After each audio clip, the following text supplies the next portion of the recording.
பிரியத்துக்குரியவர்களே, பிரசங்கி 10:8. படுகுழியை வெட்டுகிறவன் அதிலே விழுவான், அடைப்பை பிடுங்குகிறவனை பாம்பு கடிக்கும். நிறைய பேர் இன்னைக்கு நல்லவர்களுக்கும் நீதிமான்களுக்கும் பரிசுத்தவான்களுக்கும் ஊழியக்காரர்களுக்கும் குழியை வெட்டுவதையே வேலையை வச்சுருக்காங்க. அவங்கள கேவலப்படுத்துறதும் அவங்களுக்கு ஆபத்தை கொண்டு வர்றதும் அவங்க நற்பெயரை கெடுக்கிறதுமே வேலையை வச்சுருக்காங்க.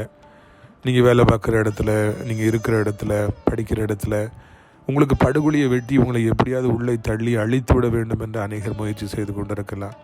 அது நிமித்தமாக நீங்கள் கலங்கி போயிருக்கலாம், சோர்ந்து போயிருக்கலாம். ஆண்டவர் உங்களோடு பேசுகிறார். உங்களுக்காக குழியை வெட்டுகிறவர்கள் அந்த குழியில் தானே விழுந்து அழிந்து போவார்கள். உங்களுக்கு என்ன ஆபத்து வர வேண்டும், எப்படி உங்களை வெட்கப்படுத்த வேண்டும், எப்படி உங்களை அழிக்க வேண்டும் என்று நினைத்தவர்களுக்கு அப்படியே ஆகும். உங்களுக்கு ஒன்றுமே ஆகாது.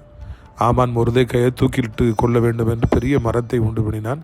இறுதியில் அவனே அந்த மரத்தில் வைக்கப்பட்டு கொல்லப்பட்டான். வரலாறு அப்படித்தான் சொல்லுகிறது. தேவனுடைய பிள்ளைகளை அழிக்க நினைக்கிறவர்களை பாம்பு கடிக்கும். அவருடைய வாழ்க்கைக்கு விரோதமாய் எழும்புகிறவர்களை, ஊழியத்துக்கு விரோதமாய் எழும்புகிறவர்கள் படுகுழியில் விழுவார்கள். நீங்களோ சமாதானமாய் வாழ்வீர்கள். கர்த்தர் அந்த நாளை உங்களுக்கு ஆசீர்வாதமாக்கி கொடுப்பாராக. ஆமென்.